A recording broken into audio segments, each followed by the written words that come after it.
Salve pessoal, Gustavo Prado aqui, sejam bem-vindos a mais um episódio de Prado Nerd. Fala galera, Ítalo Nogueira aqui. Prado Nerd é um quadro do PradoCast sobre universo nerd e cultura pop. O que a gente vai falar hoje, Ítalo? Hoje a gente vai falar sobre X-Perito, Sem Querer Querendo. A série que tá bombando na Max e fala da vida de Roberto Bolanhos, um gênio por trás de Chaves e Chapolin. Chama a vinheta, Ítalo. Chama você que eu quero evitar a fadiga.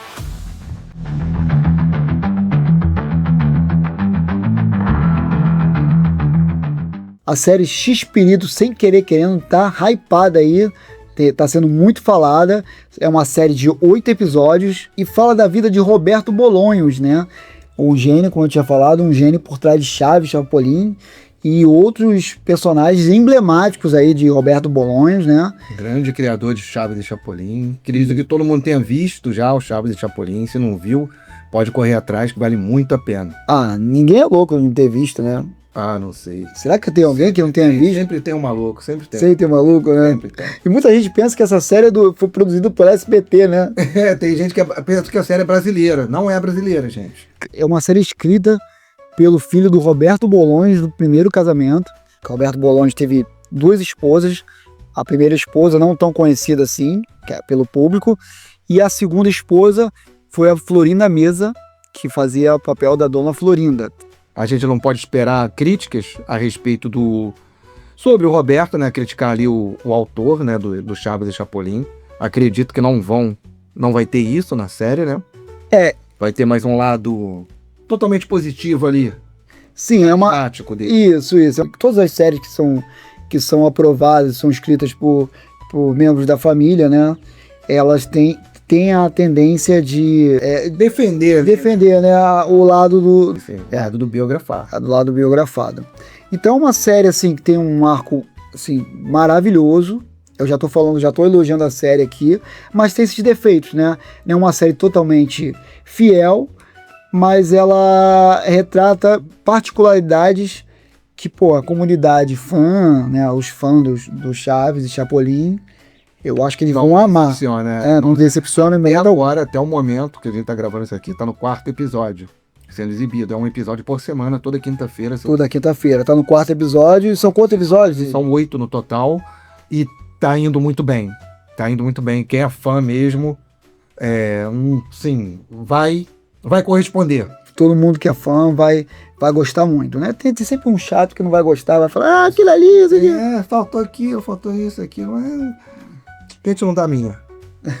A gente tá tomando o maior cuidado para não dar spoiler, né? Mas no primeiro episódio já mostra o Roberto Bolanhos muito, muito jovem, né? Ele trabalha numa fábrica onde ele só aperta parafusos, literalmente aperta parafusos, né? É um emprego muito simples. Foi a mãe dele que arrumou para ele esse emprego, mas era um emprego que ele não era feliz. A série também, é legal falar que ela fica pulando no tempo, né? Sim, a linha de tempo. Linha de tempo. Ela tem uma linha de tempo, uma hora ela tá ali em 50 e pouco, outra em 70, outra em 78. Então você tem que prestar muita atenção, porque ela vai falando, mostrando as fases da vida dele ali, o antes, e de repente ela já tá ali no depois que já foi criado Chaves e Chapolin, como por exemplo, quem assistiu sabe do episódio de Acapulco. Então no primeiro episódio já mostra o Acapulco, já começa o seriado ali, o episódio, eles estando em Acapulco. Então isso já está muito à frente. Sim. Então ela fica nessa linha de tempo. A mãe queria que ele tivesse os empregos que ele tinha, né? Os empregos mais simples, que ele não se aventurasse na arte, porque a arte não ia botar comida na mesa. Sempre teve crítica, né? Isso. Tem a mãe, pai... Isso. Assim, eu, por exemplo, já tive banda. Minha mãe falou pra mim que pra poder desistir, porque não ia dar certo. É triste isso, né? Realmente não deu certo. A música, ela não me deu dinheiro, mas ela me deu repertório de vida, né? Isso daí, o exemplo é legal, uma boa diferença. Um dia a gente volta, quem sabe, né? Então o Roberto Bolanhos ali, ele tinha um atrito, um conflito interno ali com a mãe, que não apoiava ele fazer arte, de ele atuar, escrever, porque o pai dele já tinha ido pelo mesmo caminho e a experiência não foi boa. E não foi um cara bem sucedido na arte, não conseguiu sobressair. E ela via o filho pelo mesmo caminho. Ele era um cara que ele não estava feliz, ele não gostava ele se demitia. Sim. Ele tinha um método diferente do que hoje, né? Sim, ele tinha uma veia, um DNA muito artístico, uma veia muito artística. Então ele não... Ele era ousado, digamos assim, né? Porque hoje muita gente não gosta do que faz, mas não pede demissão, porque precisa.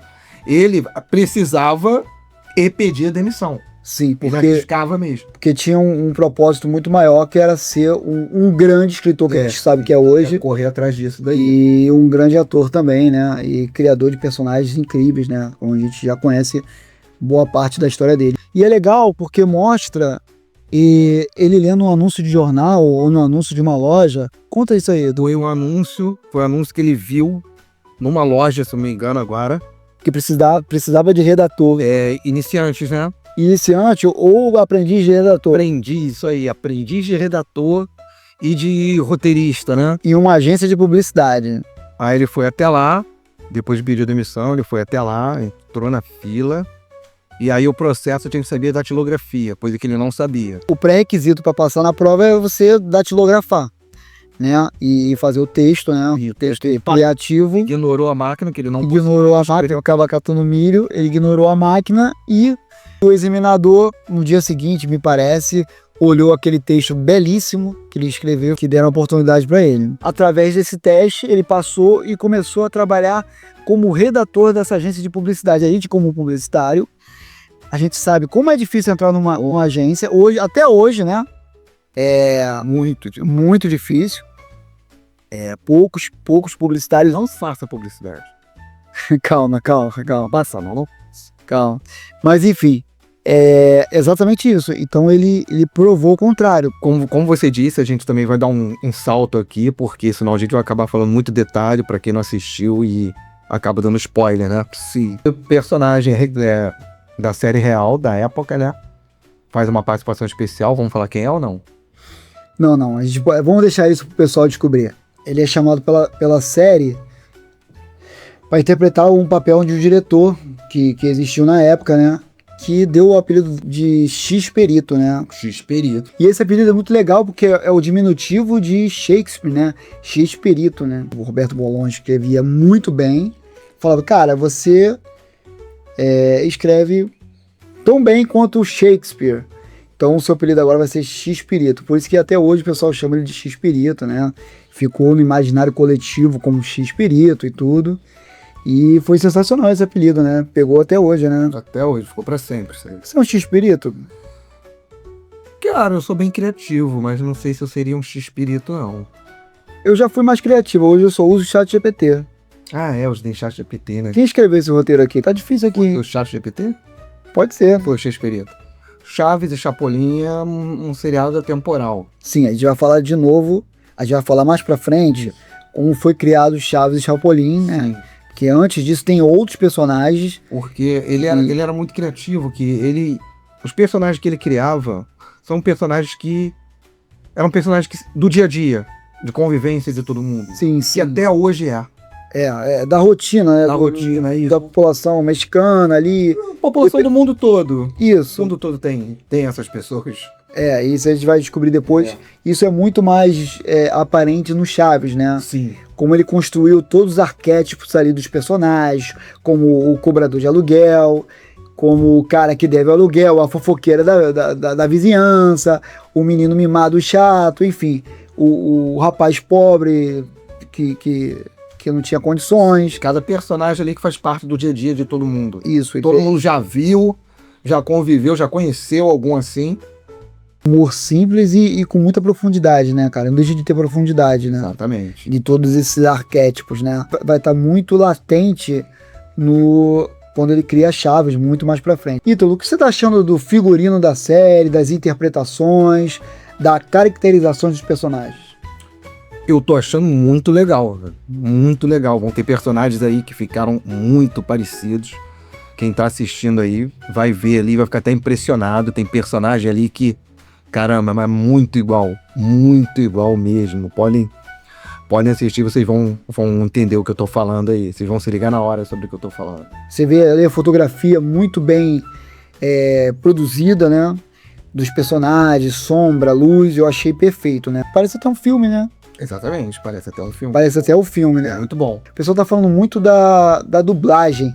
Não, a dublagem não tá horrorosa. É uma crítica. Não, a dublagem tá horrorosa, que não parece com a dublagem do Chaves. Cara, o que tu acha disso, Ítalo? Cara, isso é uma crítica que eu acho que não tem nada a ver, cara. Até porque o tempo passou já, os dubladores, aqueles dubladores da época que passava a série aqui no Brasil, eles já estão com uma outra idade. Quiçá outros até morreram já, né? Quem sabe, né? Então não tem como você pegar o dublador ali, que era do original, quando passou a primeira vez, e colocar hoje. Não tem como, é inviável, não existe mais isso. Mas muda também. E até porque são estúdios diferentes de dublagem. Também tinha um estúdio ali que os personagens faziam parte. E aí a Max tem com outro estúdio. E, cara, a gente tá falando mais de 30 anos, cara. Então as pessoas também não. Elas criticam. Pega leve nesse aí. E dão até nota baixa no IMDb por causa disso, né? Não tem como, você tem que ter um bom senso ali pra ver que as épocas eram diferentes. Agora, antes da gente falar, assim, a gente adentrar ali no episódio do Chaves, na criação de Chaves, Chapolin, a gente vai falar das tretas. Como a série foi roteirizada ou escrita por um dos filhos do Roberto Bolonha do primeiro casamento, fazem questão de mostrar as tretas que na verdade ocorrem em qualquer canal, em qualquer emissora, né? Isso aí no mundo artístico tá cheio de treta, né? E a treta nesse universo lá da Televisa, do Canal 8, não é diferente, né? Na verdade, assim, aconteceram várias tretas com o elenco, né? Teve a treta com Dona Florinda, né? Dona Florinda virou depois esposa do Roberto Bolonha. Florinda Mesa, né? Isso. Aí teve treta dela com o elenco. E aí uns saíram, por ego também. Sim. Então teve ali umas tretas ali que fizeram com que o programa acabasse, né? Isso é mostrado em todos os episódios, né? Até o quarto tem desde o primeiro, que é a treta com o Carlos Villagrán, que faz o papel do Kiko. Aí tem uma briga lá, uma discussão ali com o Roberto Bolonhos. Tem sempre uma piadinha, né? Tem sempre uma alfinetadas indiretas, né? Inclusive o Carlos Villagrán chama o Ramon Valdez, que interpreta o Seu Madruga, que pra mim é um dos melhores personagens, né? Ele chama ele, cara, a série já tá em andamento, eu já tô me falando de Chaves, a série já tá em andamento e fala, cara, o público gosta muito da gente, cara, vamos sair daqui do Chaves, vamos fazer o nosso próprio programa. E aí o Ramon Valdez, né, o Dom Ramon, ele não gosta muito, né, ele é mais fiel ao Roberto Bolonhos e não aceita essa saída assim de primeira, né? De primeira, a coisa que mais pra frente ainda não mostrou também no seriado, a gente não sabe se vai mostrar, mas ele vai sair mais lá pra frente. E vão fazer um programa na Venezuela, mas isso aí, não sei se a série não mostrou ainda, a gente viu até aqui, a gente tá gravando aqui porque a gente tá no 4º episódio, e é bom a gente nem falar sobre isso, né, pra não gerar expectativa. Porque vai que de repente nem mostra, né? Roberto Bolonhos era casado com Graciele, a primeira esposa dele, onde ele teve 6 filhos. 6 filhos? 6 filhos, 5 garotas e um rapaz. 5 garotas e um rapaz.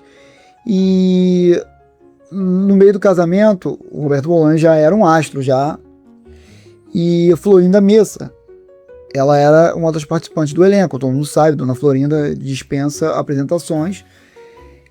Havia um flerte entre os dois ali, né? Troca de olhares, né? Que todo mundo percebia. Isso é mostrado muito na série. Inclusive a esposa do Roberto Bolonhos e, na época, o namorado da Florinda Mesa. Isso, era o diretor, né? Isso, um dos produtores lá, diretor, tanto que teve um momento lá que ele quis desistir de tudo, isso já em Acapulco, gente, depois que o Chaves já tinha rolado, lá em Acapulco, que ele percebeu isso daí, que ele queria desistir, rolou uma briguinha lá com o Roberto, mas o Roberto conseguiu convencê-lo de continuar, de que não tinha nada a ver. Então, assim, foi o pivô. Ele muda Yoko Ono e John Lennon, né? A Yoko Ono foi o pivô ali do Dizzy, né? Que foi o pivô, não vamos adentrar nessa história, mas foi que foi o pivô. Eu concordo com ele. Concorda? O pivô. Eu sou muito fã dos Beatles, né? A Yoko Ono acabou com os Beatles. Você que é fã dos Beatles, você pode falar melhor que eu. É verdade. Eu gosto do Beatles, mas não sou fã. Eu prefiro The Doors. Eu também sou fã de The Doors, mas eu prefiro os Beatles. Led Zeppelin. Gosto, lógico. Mas a gente podia falar sobre Led Zeppelin, né? Podia falar sobre Led Zeppelin, sobre os Beatles, menos sobre Yoko Ono. Yoko Ono não. O piano a gente deixa pra lá. A gente vai falar de Beatles sem Yoko Ono, tá bom? Não seja uma Yoko Ono.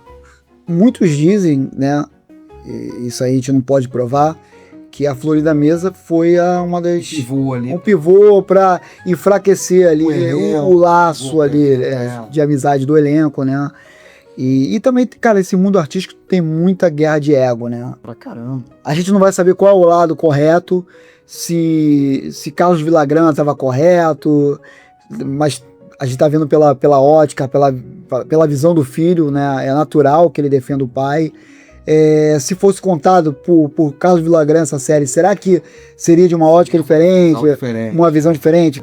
Como a gente disse aqui, como foi feita pelo filho, então espere aí que vão ter ali muitas críticas, vão massacrar o Roberto Bolaños, que isso não vai acontecer. Estamos no 4º capítulo, não aconteceu e provavelmente não vai acontecer. E a gente que é fã, Ítalo, a gente vê assim elementos de lugar comum, né? A gente vê assim bordões que o Roberto Bolaños ele introduziu, né, em todos os personagens depois. Isso mostra, isso é bacana. Isso é bacana. O dia a dia dele, de onde ele tirou cada personagem ali, o que ele tirou para poder colocar nos personagens, isso é bem legal. Mas é muito bacana isso mostra o tempo todo da série, desde o primeiro capítulo. Sim, vale muito a pena assistir a série, gente. Chaves Chapolin foi um dos personagens mais icônicos do Roberto Bolaños, né? E a gente via toda aquela harmonia. A gente que gosta muito, ama os personagens. A gente não queria que tivesse tanta treta nos bastidores, porque a gente gosta, né? Quando a gente gosta de uma pessoa, a gente não quer que eles briguem, né? Mas isso é normal, na relação humana, né? Mas a química, e quanto atores ali, a gente tá falando de talentos no elenco, é sensacional, né? São atores que não eram muito conhecidos. Os personagens não eram conhecidos, parece que só a Dona Clotilde. A Bruxa do 71, né? É interpretada pela Angelines Fernandes, que ela já era famosa no México, já fazia filme muito antes de participar. Os outros não eram conhecidos. Do Chaves. Ela era a única atriz famosa ali no México. Mas vamos botar aqui, o Carlos Villagrán, que interpreta o Kiko. Nem ator, ele imitava. Ele era um cara engraçadinho em sets de filmagem. E outros personagens também que eles faziam, Chapolin, ficava ali intercalando, né? O elenco do Chaves também era o elenco do Chapolin. Era bem legal. Inclusive, tinham 2 personagens ali que eu gostava muito. Que um era feito pelo Kiko, o outro pelo Seu Madruga, do Chaves.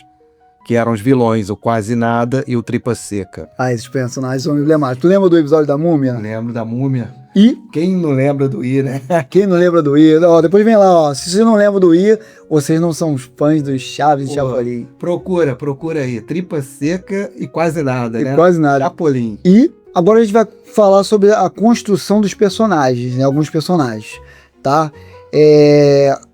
O Roberto Bolaños já está passando já na linha do tempo. O Roberto Bolaños já era um cara já famoso, né? Um escritor famoso, né? Um roteirista famoso. E ele tinha muito atrito lá com os diretores. Os diretores da série, vocês vão ver que são as piores espécies. Era gente boa. Egocêntricos, eram pessoas assim muito amargas, assim, né? E ali tinha uma guerra de audiência muito forte ali, principalmente entre a Televisa, né, que é a principal emissora do México, e o Canal 8. Eu nem sei se existe hoje o Canal 8, né, o Canal 8, né, que onde praticamente o Chaves começou, né, o Roberto Bolaños começou fazendo os personagens dele, né.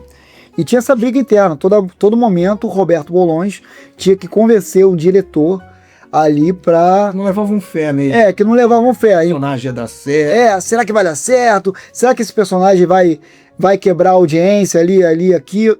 E era difícil, né? Imagina naquela época, né? Mas ele era um cara que insistia muito e deu certo. Tanto que, assim, ele era um cara, como a gente falou aqui, que ele pedia demissão quando ele não estava feliz.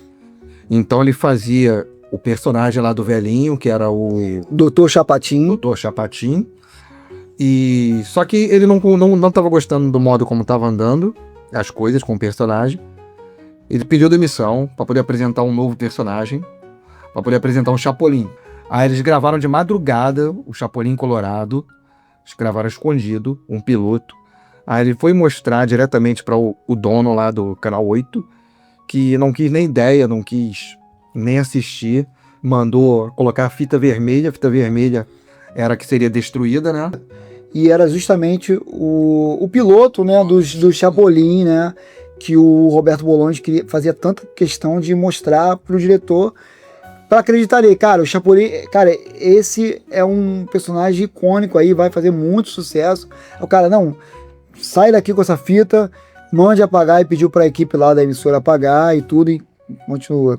E aí, no caso, ele aproveitou a oportunidade lá de distração do cara que estava levando lá a fita, ele pega a fita, tava na parte de baixo, ele bota na parte de cima, troca a etiqueta, coloca uma etiqueta por cima da vermelha, e aí, sem querer querendo, o dono da emissora acaba assistindo, e isso resulta, né, que ele acaba gostando, e o Roberto Bolaños é chamado. Isso foi uma... Aí nasceu o Chapolin. Isso foi uma jogada de mestre do Roberto Bolaños, né? Porque ali era a última cartada. Imagina o jogador com a última cartada. É o blefe do jogador. Ele botou a fita ali, o diretor, acho que no final do dia, me parece que no final do dia, né? Ele sempre via alguns pilotos, né? Para ver se aprovava ou não, para ir para emissora e para escolher, fazer a seleção. E Chapolin estava logo lá na frente, para sorte de Roberto.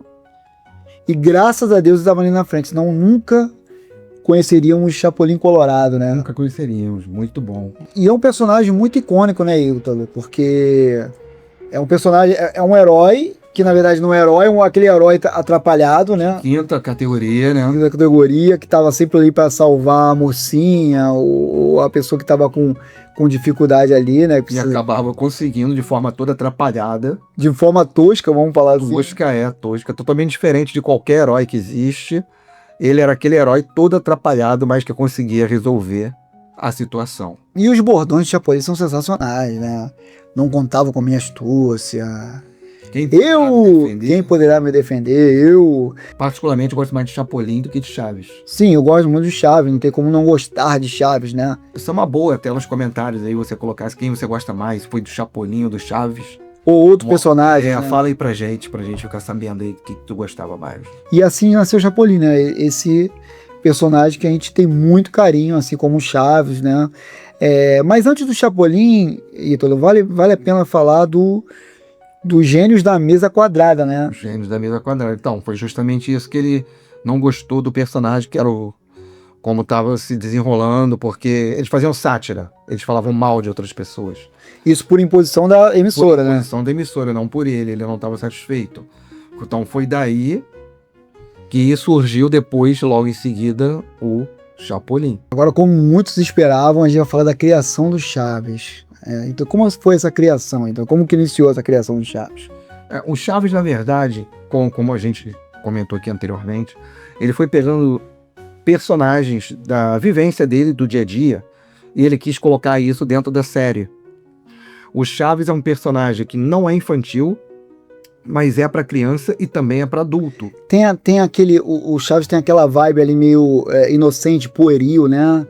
É uma vibe muito bacana que atende todas as idades. Ele não tem limitação de idade ali, né? Todos, desde a criança até o adulto vai gostar. Até você aí. A grávida? A grávida. Ah, tá. Não, até você mesmo. A grávida também. Se você tá grávida, você pode assistir Chaves, que você vai gostar, pô. A velha surda. Ali, Roberto Bolaños deu a cartada final, né? Que o Chaves... Aí ele pegou personagens, né? Atores que não eram famosos.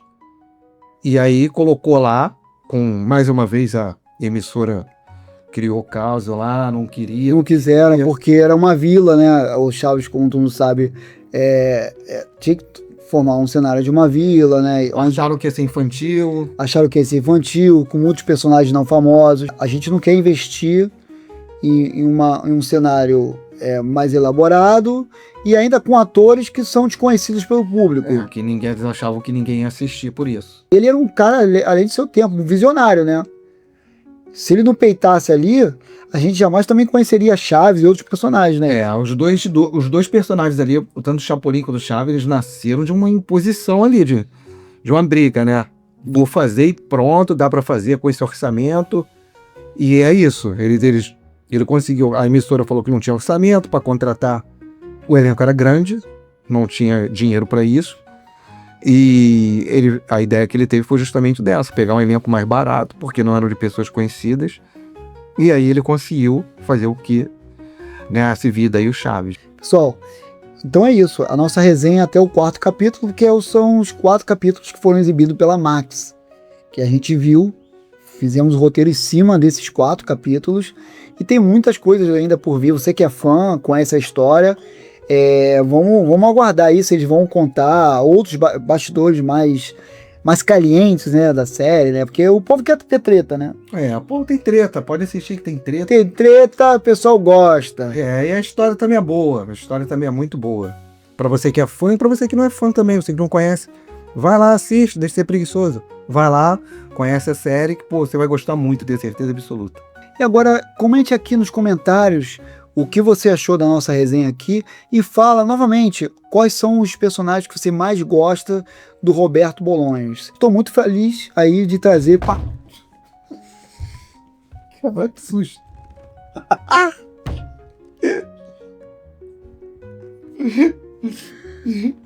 Luan, você quer participar aqui do podcast, né? Que susto. Acontece. É isso aí. Porque a gente é apaixonado por animal, então tem que ter os animaizinhos aqui no nosso estúdio, né? Estamos muito felizes aqui de trazer esses 4 episódios da série, né? As nossas impressões desses 4 primeiros episódios. Vamos voltar para falar os 4 últimos episódios, são 8 na verdade. E as nossas impressões de dar o nosso veredito final, o que a gente achou da série. Se ela vai continuar nessa vibe, nessa entoada. E é isso, vai me dar um pouco de trabalho editar, mas eu tô feliz, papel cumprido. Deixa de ser preguiçoso, vai dar trabalho nenhum. Não existe trabalho ruim. O ruim é ter que trabalhar.